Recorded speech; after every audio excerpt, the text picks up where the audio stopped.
Boa tarde. Bem-vinda, deputada.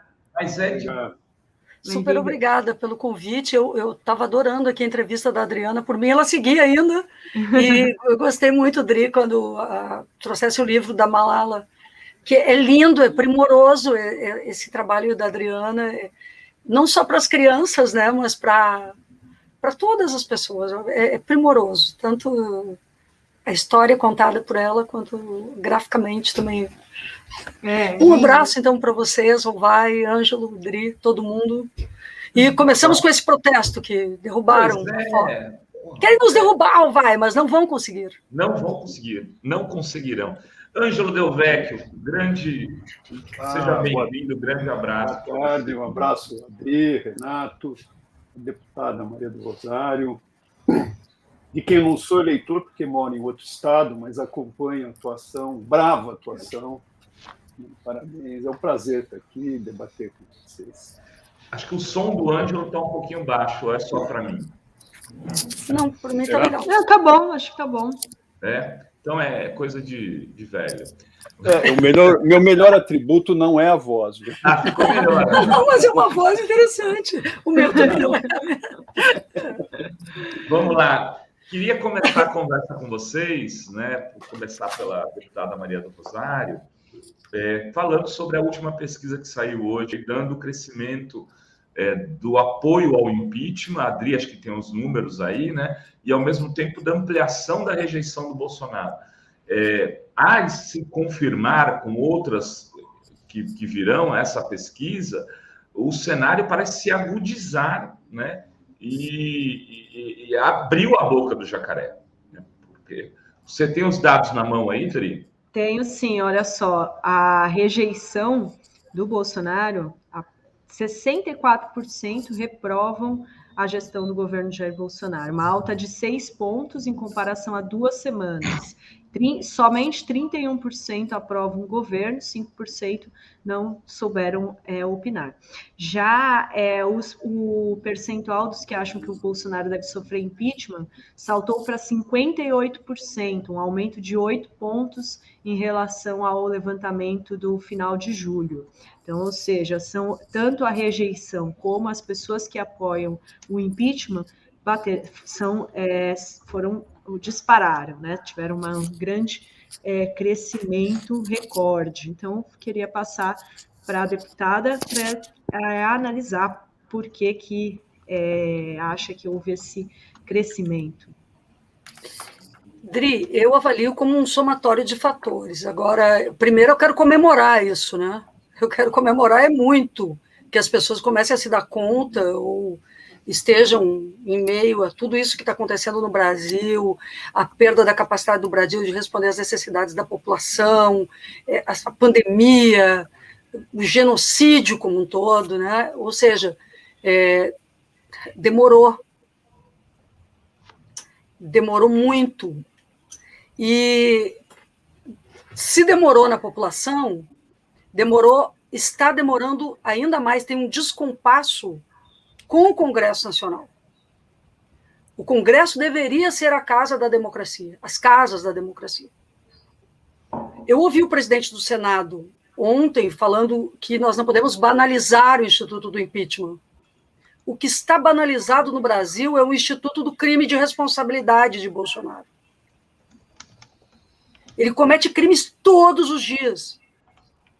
E quando eu escuto falar de terceira via, desses caminhos tortuosos que acabam só sendo manobras que desmontam o restinho de possibilidade formal democrática que o Brasil tem, e com as ameaças todas que ele faz à eleição e tudo mais, eu fico pensando que quem tem que se parlamentarizar é o próprio parlamento, porque é um poder imperial do presidente Lira poder ou não colocar em votação o impeachment.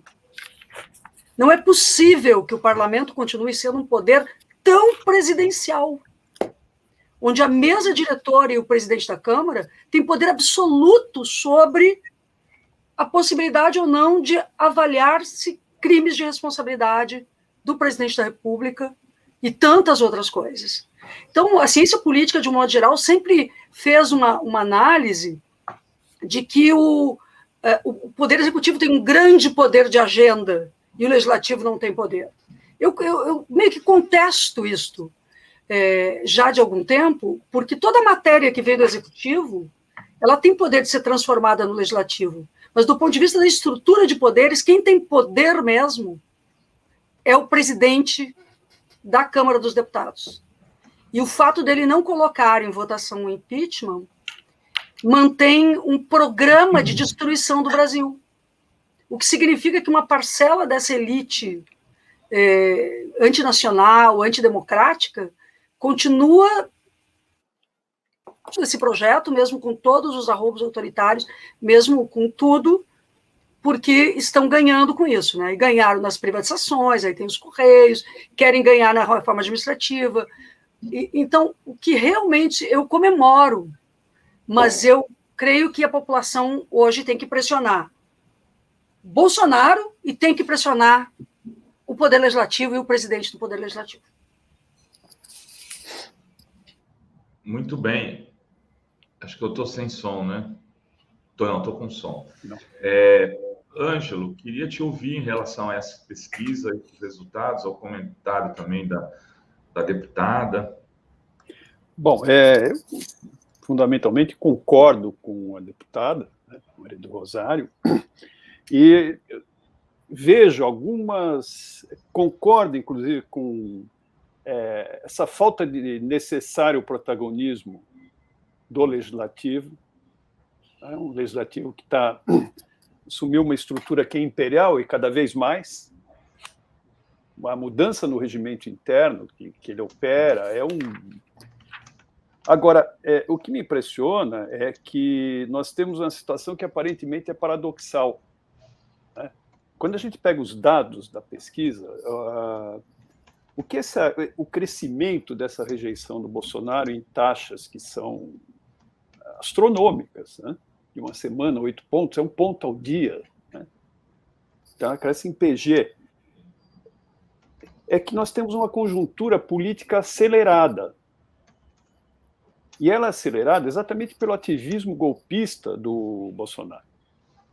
Ele é um sujeito que ele não nos dá descanso, momento para reflexão, porque todo dia tem uma investida, um arroubo autoritário, são tanques, palavras, é uma agressão contínua. E, nesse sentido, tem algumas coisas que nos chamam a atenção. Não é apenas o parlamento que não está ativo. As instituições democráticas da sociedade civil estão inativas nesse sentido. Partidos, a agenda dos partidos é eleição de 22. Mas nós não sabemos se nós vamos chegar à eleição de 22 com Bolsonaro, sem Bolsonaro, com impeachment, e se haverá eleição em 22. Esta é uma construção. A Constituição, a lei prevê, mas nós precisamos garantir isso, é a vida real que precisa garantir, e eleições livres, democráticas, etc. Tá? Isso nós não temos garantido. Isso está fora da agenda dos partidos, pelo menos do foco principal. Eu acompanho pela imprensa, por conversas com amigos que atuam no partido, sobretudo de esquerda, né? E a agenda é eleitoral. Mas nós temos um percurso a fazer, né? E um percurso que o presidente não quer que nós façamos. Ele não quer, ele atua no sentido de ruptura institucional. E aí me chama a atenção o resultado da pesquisa. A gente comemora, claro, porque o apoio dele decresce, o apoio a ele decresce, melhor dizer, né? Mas a gente tem que considerar que ele tem um apoio de 31%. Né? Então, a soleira, o piso do presidente é alto. É alto. Né? E eu acho que a Maria do Rosário falou em ciência política. A ciência política, e toda a ciência social, ela formaliza os fenômenos. Né? Eu acho que a gente tem que um tanto a essência dele, trabalhar um certo essencialismo. Afinal de contas, Onde é que esse sujeito se sustenta? Porque esse é o nosso desafio. E uma coisa é o Bolsonaro, outra coisa é o bolsonarismo, que não é um programa, não dá para formalizar em programa, é muito pelo contrário, né? É um governo completamente caótico, desequipado, despreparado, mas que, no entanto, acena com uma proposta que é paradoxal. O grande programa do Bolsonaro é o segundo governo Bolsonaro. De um primeiro governo que não existe. Mas um governo que arrasta um setor social muito expressivo. Ele arrasta as milícias e parte das polícias, parte das Forças Armadas, com soldos. Não são soldos, esses são salários, porque eles não ganham enquanto militares. Né? Há uma multidão de comissionados das Forças Armadas no Estado, na máquina federal, mas não só na máquina federal, impostos importantíssimos. Ontem saiu uma reportagem sobre os falsos marechais, os sujeitos que, fora de período de guerra, ganham um salário acima de marechal, entre os quais alguns ministros. Matéria da revista Fora, inclusive. Isso, foi aí que eu li. Tá? E parabéns pela matéria. Muito infelizmente, alguns veículos de comunicação não deram, porque, segundo eles, como eles não foram nomeados pelo Ministério da Defesa, não valia estar no portal de transparência. É uma maluquice. Os veículos da mídia tradicional preferem defender a corrupção nas Forças Armadas do que repercutir uma matéria da revista Fórum. Então, mas veja, Renato, e aí um ponto interessante. A despeito dessa atitude que é reacionária, por mínimo, né? A grande imprensa está contra o Bolsonaro. Verdade. O grosso da grande imprensa está contra o Bolsonaro, mas, no entanto, não perfila com os outros veículos, até por uma questão de estratificação de interesses, filiações, etc. Né? Então, temos milícias, parte da grande imprensa, o Centrão, tá? Que, na verdade, é inorgânico como o programa do Bolsonaro. Qual é o programa do Centrão? O programa do Centrão é permanecer no poder. Acabou, não tem programa. Né? Mas tem alguns programas. Os agrotrogloditas, não só devastando a Amazônia, a Pantanal, mas também com os agrotóxicos, num caso gravíssimo no Rio Grande do Sul. É isso. E um patronato selvagem, que se beneficia dessas agressões, que são chamadas reformas, às leis trabalhistas. Bom, esse bloco é um bloco expressivo. Tem programa? Não tem programa. E o desafio, como eles são inorgânicos, é dividi-los. Agora, eu queria colocar a deputada Maria do Rosário nessa conversa aí, Ângelo, inclusive nesse sentido, ou seja, uma coisa é o Bolsonaro, outra coisa é o bolsonarismo, e a partir disso, pelo que o professor está falando, a gente poderia ter uma extrema-direita mais duradoura, mesmo que o Bolsonaro viesse a perder as próximas eleições, se eu entendi direito, ele permaneceria, talvez como herdeiros políticos, como acontece no Peru, por exemplo, e na França, né? Você tem ali os filhos dando conta da agenda da extrema-direita, tanto no Peru como na França e em outros lugares. Você acha que isso é por esse caminho? Vamos ter aí uma familiocracia constituindo-se como uma força política importante que vai durar por muitos e muitos anos, Rosário? Eu acho que sim. Inclusive, quando o Ângelo traz esses aspectos, eu tenho concordância com ele. O fenômeno extrema-direita no Brasil... Nós não podemos falar de fenômeno extrema-direita no Brasil, aliás, porque ela sempre esteve aqui. E ela vai permanecer.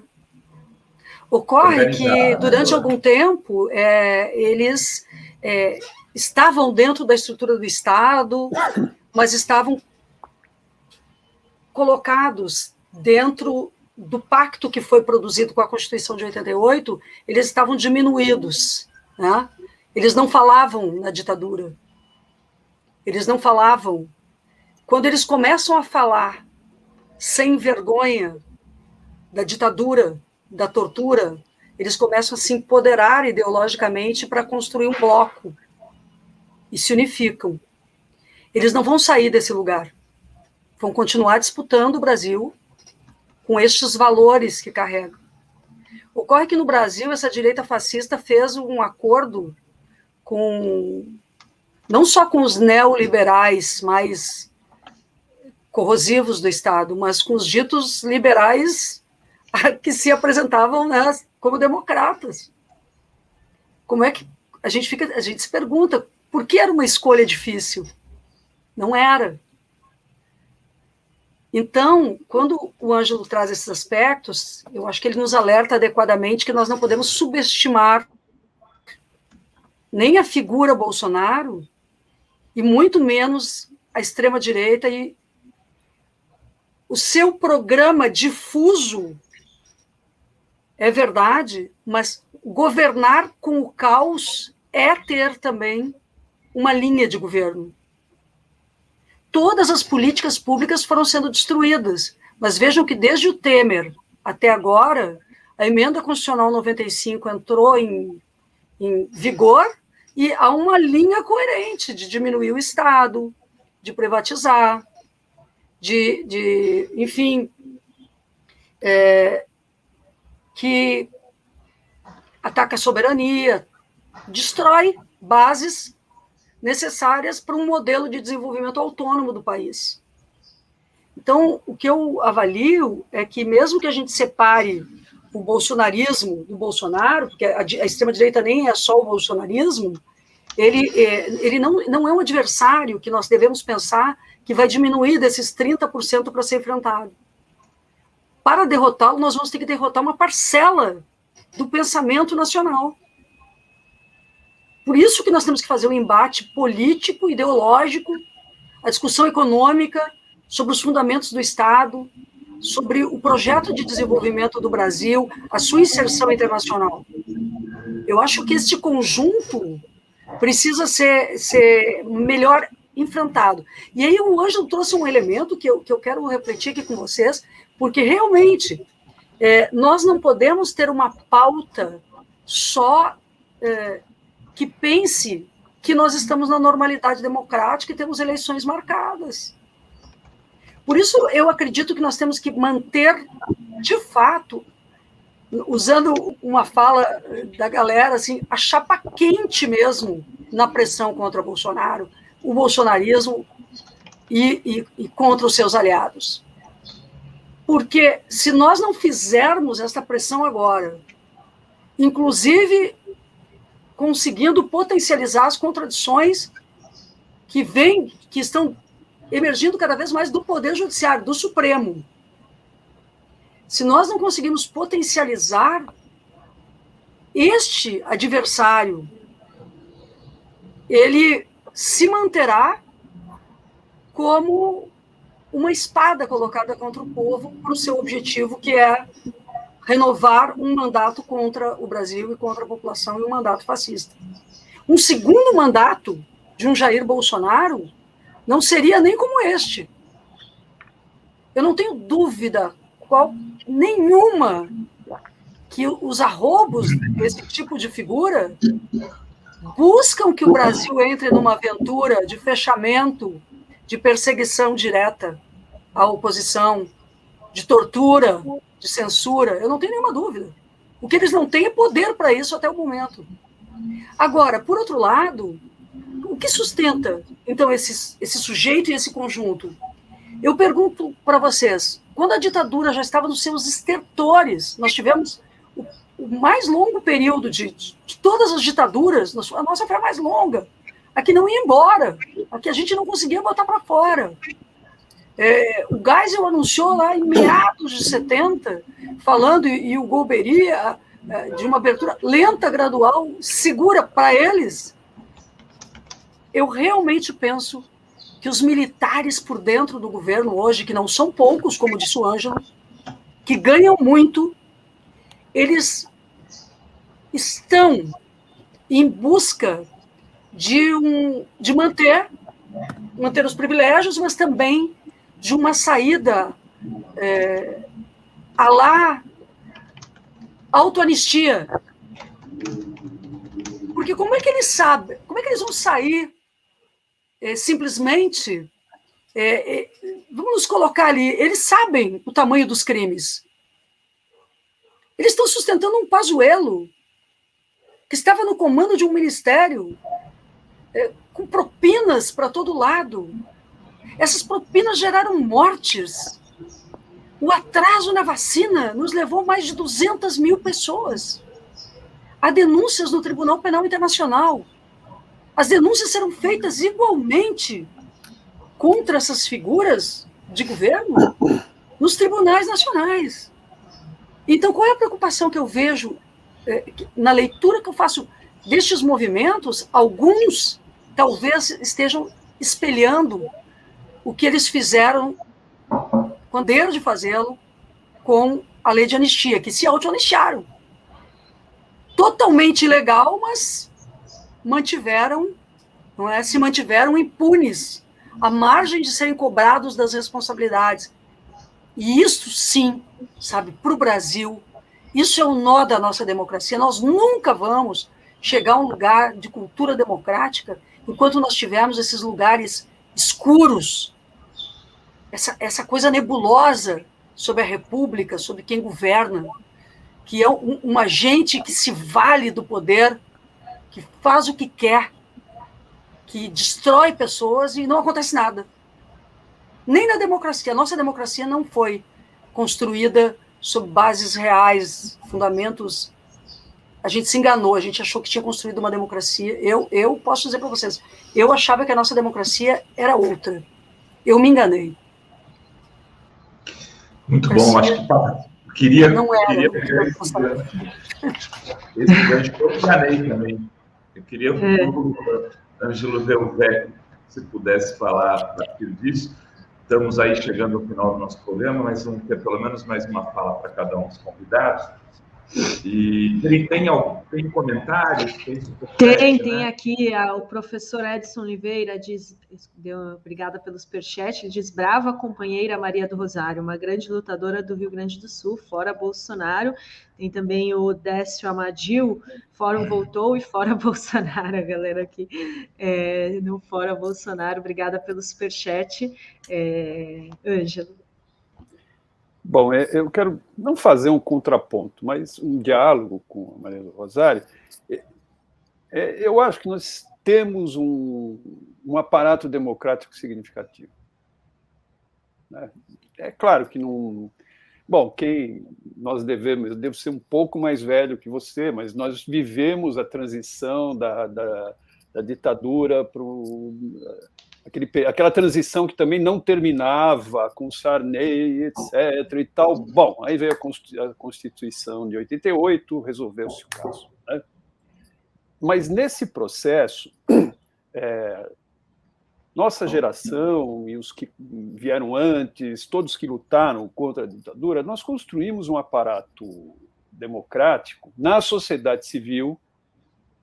Eu acho que isso é importante, né? Porque não basta ele haver institucionalizado, ele precisa ter vida, e a vida vem da sociedade. Né?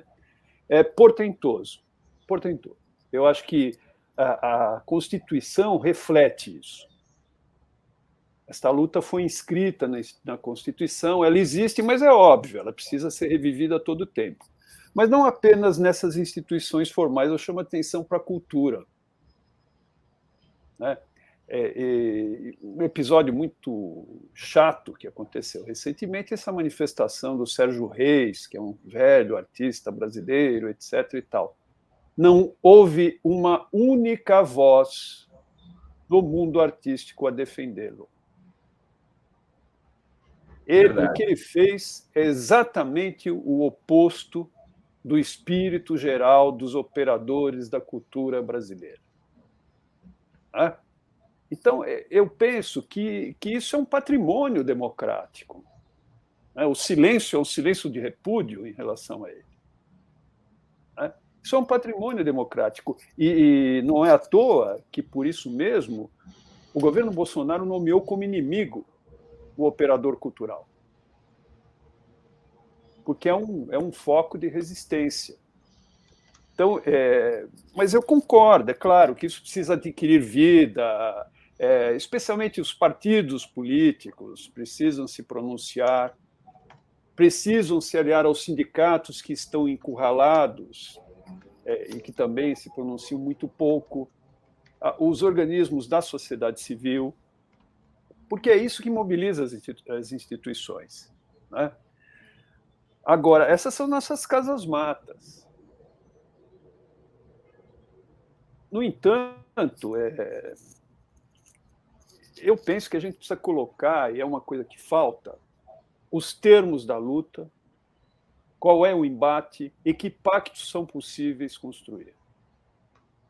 Nós falamos aqui da base de apoio do governo Bolsonaro, né, e dos bolsonaristas, e etc. e tal. Existe uma extrema-direita no Brasil? Ela existe em qualquer lugar, na qualquer cidade que a gente vá, é identificável por alguém que tem um mínimo de acuidade para ver isso, né? Existe em São Paulo, que é um estado que dá as costas à federação, a sua elite dá as costas à federação, né? E ela é muito forte. Agora, eu acho que, circunstancialmente, isto não é um projeto orgânico, eu insisto. O Bolsonaro capturou essa extrema-direita, apresentou uma possibilidade de expansão do seu poder. E o nosso desafio é desintegrar essa aliança. Não é que nós não vamos fazer um pacto com a extrema-direita, mas nós precisamos conviver com a extrema-direita, já que ela existe, e conviver nos termos democráticos. Ela não precisa ser necessariamente golpista, como é o presidente. A produção rural e agrária não precisa ser dominada pelos agrotrogloditas, muito pelo contrário. Esses caras não têm passagem no mundo. Eles não praticam uma agricultura sustentável. Aliás, ela é insustentável. Então, nós precisamos fazer alianças com os setores mais avançados em cada segmento e desagregar esse bloco de 30%, que não é extrema-direita. Eu acho que é um bloco circunstancial. A extrema-direita é muito menor que isso. É muito menor. E trazer os liberais, e mesmo alguns neoliberais, que se dão conta, e é evidente que se dão, que esse arranjo não tem futuro. Não tem futuro, nós caminhamos para... Não caminhamos, não, já somos um pária internacional, um país isolado. Ora, nesse mundo, capitalismo turbinado, de circulação monetária fantástica, de valores, bom, que lugar nós vamos ter? Então, é preciso que a gente tenha propostas e tenha força para não se subordinar a esses setores, para desagregá-los do bolsonarismo. Isso é importante. Nós falamos aqui em polícia, sempre se fala em polícia, mas há um segmento democrático nas polícias. Como há um segmento democrático nas Forças Armadas. Mas é claro que eles não são hegemônicos. Então, eu penso que nós temos uma agenda muito pesada, muito complicada, que vai muito além da construção de candidaturas viáveis. A candidatura viável, especialmente a presidencial, será aquela que tiver capacidade de costurar essas alianças. E aí, sem publicidade, né? Me parece que não tem muito jeito, por isso que a aliança é polarizada. Se tem um candidato com este perfil, hoje, amanhã eu não sei, mas hoje, é o Lula, que, aliás, já está fazendo esse diálogo. Agora, não basta o candidato fazer isso, nós temos que ter um movimento político e social a sustentá-lo, e que não é só partidário. O Lula é a esquerda e o centro ao mesmo tempo, né, D'Angelo? Ele é a liderança. Ele é a liderança, este é o dado, né? A maior liderança nacional, e isso não é um mérito intrínseco pessoal dele, isso foi construído no movimento, e o Lula é uma construção coletiva. É isso que precisa ser entendido. Assim como foi Getúlio, de outro quadrante, mas são líderes desse tamanho que têm capacidade de costurar grandes alianças que elas ultrapassam os limites dos setores tradicionais, que elas consigam congregar o interesse do trabalhador braçal com o financista.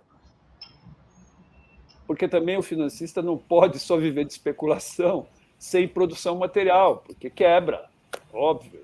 É o que está acontecendo. Ontem nós tivemos uma regressão nas cotações da Bolsa e uma elevação na cotação do dólar. Nós temos uma economia desacreditada, sua base material está erodida. É preciso reconstruir isso, e só com pacto, não tem como. Muito bem. Bem. Obrigado. Rovai, eu queria perguntar que a Maria do Rosário comentasse o pedido de impeachment contra o ministro da Educação, né? Que não é só o Bolsonaro, tem também o Milton Ribeiro, que deu uma declaração essa semana terrível, né? Dizendo que as pessoas, os alunos, os estudantes com deficiência atrapalham os outros estudantes, uma fala preconceituosa. Então, eu queria que a Maria do Rosário comentasse esse pedido. Só que antes disso, tem o superchat da Meire, né, Dri? Meire Rastelli, muito obrigada. Ela diz: silêncio de repúdio de uns e silêncio de medo, covardia de outros. Há muitos artistas bolsominions, com certeza, artistas, esportistas, né? Rosário. Dri, eu agradeço muito tocar nisso, porque eu acho que esse aspecto tem a ver com o conteúdo do governo que está aí, né? Mas antes de abordar essa fala e essa dimensão segregacionista do ministro da Educação, ministro da segregação, na verdade, eu quero fazer um comentário sobre o que o Ângelo trouxe, porque eu concordo que o Rovai, o Ângelo, quando eles dizem que o Lula carrega essa capacidade, ele construiu essa capacidade de ser um polo que atrai por diferentes motivos, e ele também tem uma capacidade incrível de mover esperança. Isso é singular na política nacional. Nós não temos outras pessoas, não foram construídos líderes com esse mesmo potencial que ele foi construído com um potencial simbólico. Agora, eu tenho assim uma opinião de que um governo do Lula, que nós nem podemos falar antecipando isso, porque também não vamos colocar um salto alto, né? Mas até chegar lá e a gente voltar, eu sinceramente acho que é incompatível a democracia com a extrema-direita. É incompatível. Quanto mais força tiver este segmento, menor será a democracia.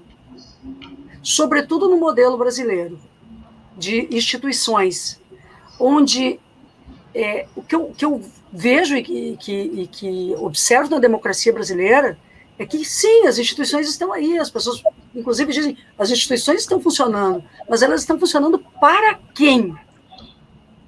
Porque para a maioria da população, eu estou vindo agora de um seminário, por exemplo, hoje é Dia Nacional de Luta e de Luto das Pessoas em Situação de Rua.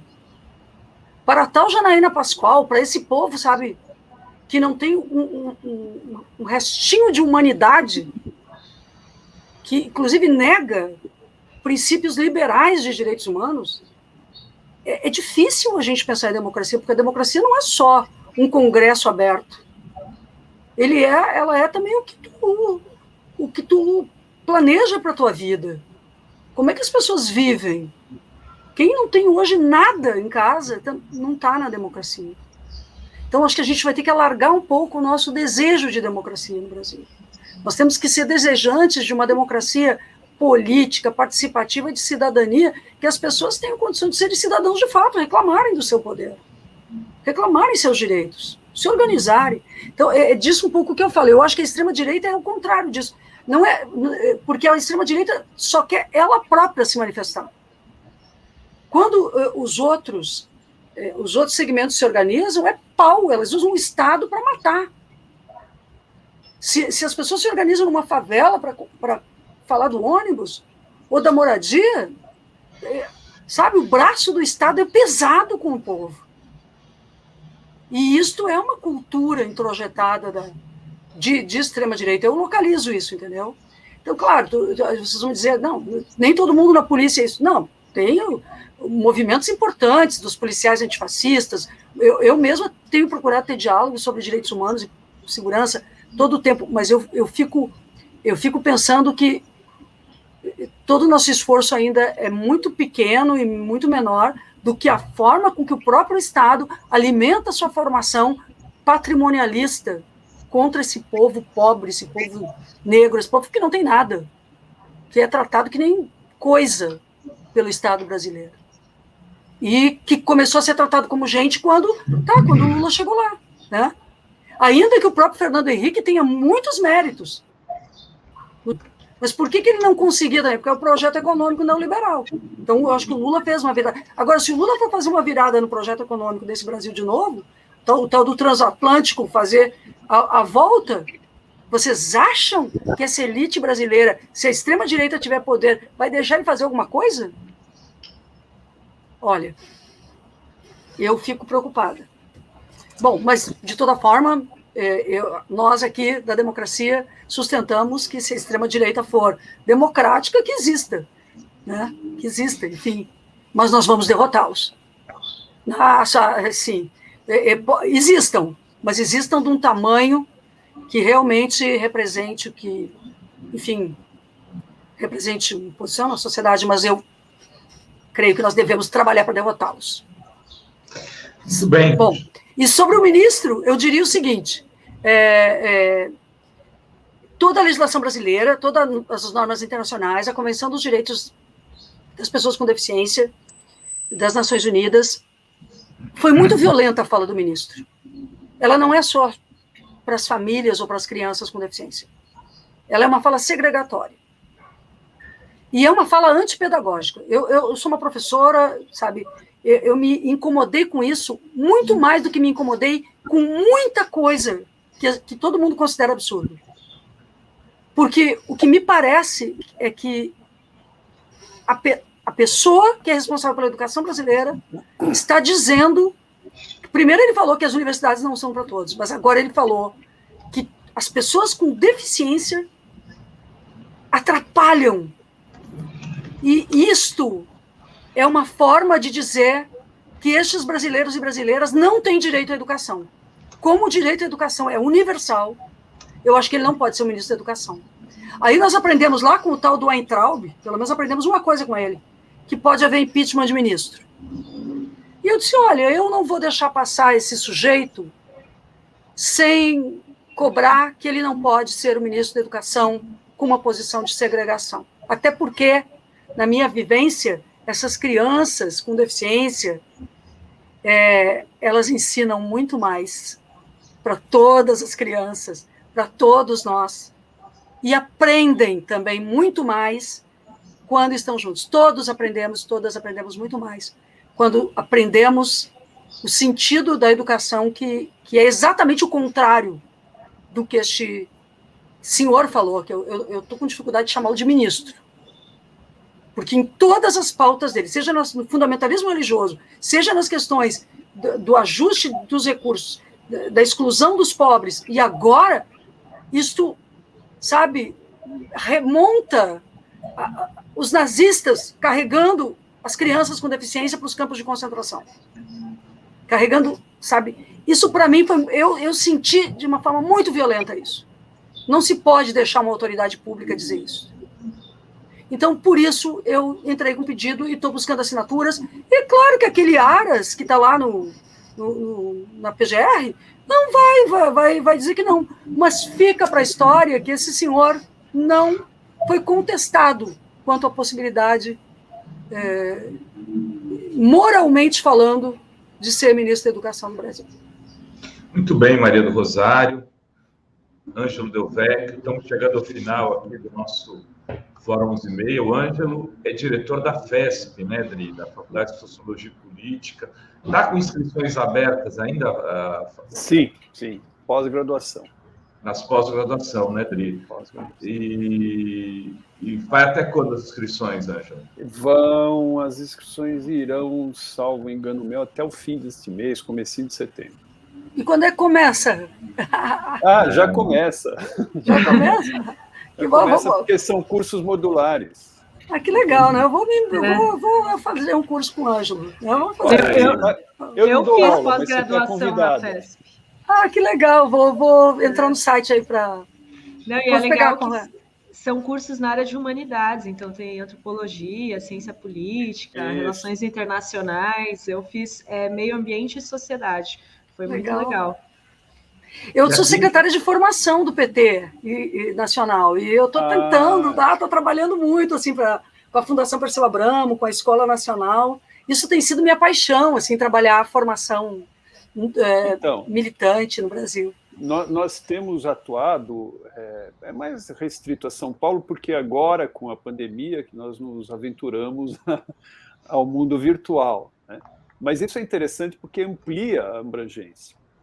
Então, aqui em São Paulo, a gente já faz algumas coisas com a Central dos Movimentos Populares, fizemos trabalho com a Perseu Abramo, né? Mas acho que... E nós estamos abertos a empreender uma educação democrática transformadora e inclusiva. É o contrário do que se propõe, do que propõe essa infeliz figura que ocupa o Ministério. Aliás, eu acho que a Maria do Rosário daria uma excelente professora para algum curso, Ângelo. Olha aqui. Imagina! Ela vai ser palestrante. Não, mas eu vou me inscrever, eu vou fazer uma, pode deixar. Muito bem. Só não pode ficar me dando muita falta, porque eu tenho muita coisa da Câmara também. Pois isso me dá muito problema. Eu quero rodar por falta. Eu vou pegar seu e-mail e vou te mandar um prospecto. Tá legal, valeu. Obrigada, professor. Muito honrada de estar aqui com vocês. Muito obrigado ao Ângelo de novo, a Maria do Rosário, excelente programa.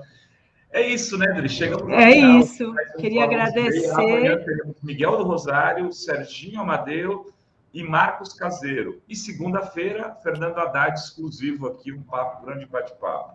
É isso aí. Gente, beijos a todas. Muito obrigado. Beijos, muito obrigada, gente. Abraço. Valeu. Tchau.